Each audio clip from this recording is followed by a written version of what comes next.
ఒకానొక ఊరిలో రమేష్ అనే వ్యాపారస్తుడు ఉండేవాడు. కొద్ది రోజుల నుండి రమేష్ వ్యాపారం అస్సలు బాగలేదు. ఇంకా కొన్ని అప్పులు కూడా చేశాడు. అందుకే బాగా ఆలోచించి డబ్బు సంపాదించడానికి పరాయి దేశం వెళ్లాలనుకుంటాడు. అలా వెళ్లే ముందు తన దగ్గరున్నవన్నీ అమ్మి తన అప్పులన్నీ తీర్చేశాడు. చివరిగా తన దగ్గర ఒక త్రాసు మాత్రమే మిగులుంది.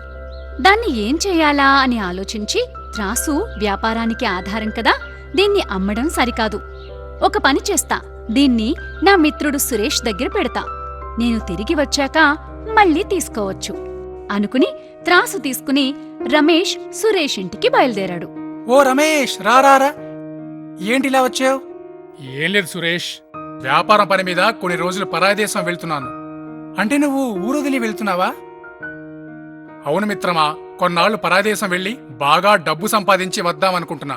అందుకే ఈ త్రాసు నీ దగ్గర పెట్టి మళ్ళీ తిరిగొచ్చాక తీసుకుందాం అనుకుంటున్నా. ఏమంటావ్? భలేవాడివే, ఇందులో ఏముంది? ఎలా ఇచ్చి వెళ్తావో అలానే ఉంటుంది. నువ్వు తిరిగొచ్చే వరకు క్షేమంగా వెళ్ళిరా మిత్రమా. ఈ విధంగా త్రాసు మిత్రుడి దగ్గర పెట్టి పరదేశం వెళ్లడానికి బయలుదేరాడు. అక్కడికి వెళ్లి రమేష్ చాలా కష్టపడ్డాడు. రండమ్మా రండి, అందమైన రంగుల్లో కలంకారీ బట్టలు రండి. ఇలా పగలు రాత్రి చాలా కష్టపడి డబ్బు సంపాదించాడు.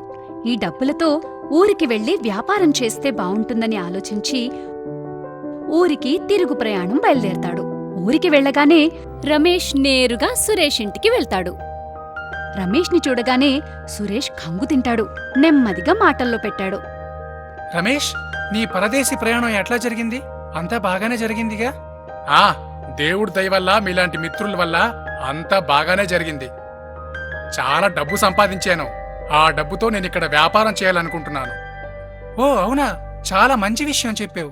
మిత్రమా, నేను పరదేశం వెళ్ళేటప్పుడు నీకు త్రాసిచ్చానే, అది నాకు తిరిగి ఇవ్వగలవా?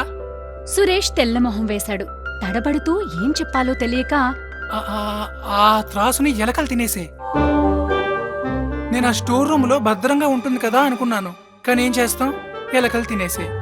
సురేష్ మాటలు విన్నాక రమేష్కి అర్థమైపోయింది. కాని ఏం చేయాలో తెలియలేదు. కాసేపు రమేష్ బాగా ఆలోచించి, ఏం పర్వాలేదులే మిత్రమా, ఎలుకలు త్రాసు తినేస్తే అది నీ తప్పెలా అవుతుంది? నువ్వేం బాధపడకు. నేను నది స్నానం చేసి నేరుగా ఇంటికెళ్తా. కానీ ఒక్కడనే ఉన్నాను కదా అని ఆలోచిస్తున్నా. నువ్వేమి అనుకోకపోతే మీ అబ్బాయి నాతో పంపిస్తే మళ్ళీ నేను తన్ని తీసుకొచ్చి దింపేస్తా. ఇవన్నీ విన్నాక సురేష్ అనుకున్నాడు, హమ్మయ్యా, ఏం గొడవ చేస్తాడో అనుకున్నాను కాని బాగానే తప్పించుకున్నా అనుకుంటూ, సరే తప్పకుండా అని తన కొడుకుని పిలిచి రమేష్తో పంపించాడు. అలా నడుచుకుంటూ వెళ్తుండగా ఓ అడవి దగ్గరికి రాగానే, ఇక్కడి కొండగుహల్లో ఒక గుడి ఉంది. ఎలాగూ ఇంత దూరం వచ్చాం కదా, దర్శనం చేసుకుని వెళ్దాం అని చెప్పి ఇద్దరూ గుహ దగ్గరికి వెళ్లగానే రమేష్ ఆ బాబుని ఒక్కసారిగా గుహలోకి తోసేస్తాడు. ఇంకా ఆ అబ్బాయి బయటికి రాకుండా ఒక పెద్ద రాయిని అడ్డుగా పెట్టేస్తాడు. పాపం వాడు లోపల నుంచి అరవడం మొదలుపెట్టాడు. ఏం చేస్తున్నావు నువ్వు? నన్ను లోపలెందుకు తోసేశావు? నేనేం ద్రోహం చేశాను నీకు? నువ్వు కాదా, నీ నాన్న ద్రోహం చేశాడు. రమేష్ పరిగెత్తుకుంటూ కంగారుగా సురేష్ దగ్గరికి వెళ్తాడు. రమేష్ ఒక్కడే రావడం చూసిన సురేష్ కంగారుగా, ఎక్కడా? నా కొడుకు ఎక్కడున్నాడో చెప్పు. నన్ను క్షమించు మిత్రమా, నీ కొడుకుని గద్దెత్తుకు వెళ్ళిపోయింది. ఇదెలా సాధ్యపడుతుంది? అసలు గద్దెక్కడైనా పిల్లల్ని ఎత్తుకెళ్లడం జరుగుతుందా? కదా, గద్ద పిల్లల్ని ఎత్తుకు వెళ్ళలేనప్పుడు ఎలుక కూడా త్రాసుని తినలేదు కదా. ఏం మాట్లాడుతున్నావు నువ్వు? పద, పెద్ద మనుషుల దగ్గరికి వెళ్దాం. పద తేల్చుకుందాం, నాకు కూడా అదే కావలసింది. అలా ఇద్దరూ కలిసి ఊరిలో ఉన్న పెద్ద మనిషి దగ్గరికి వెళ్లారు.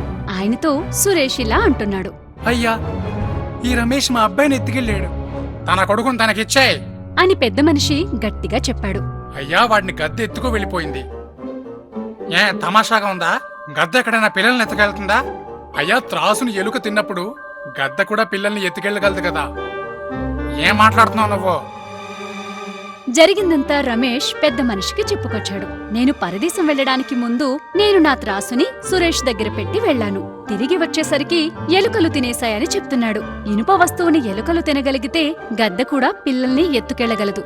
ఈ మాటలకి పెద్ద మనిషి గట్టిగా నవ్వడం మొదలుపెట్టాడు. అర్థమైంది.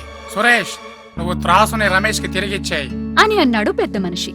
సురేష్కి తాను చేసిన తప్పేంటో అర్థమైంది. తన అబద్ధం ఇక పనిచేయదని సురేష్కి తెలిసిపోయింది. రమేష్ని క్షమించమని అడిగి తన త్రాసు తనకి తిరిగిచ్చేశాడు. చూశారుగా పిల్లలు, ఈ కథ ద్వారా మీకు ఏమర్థమైంది? మనం మంచి చేస్తే మనకు మంచే జరుగుతుంది, చెడు చేస్తే చెడే జరుగుతుంది.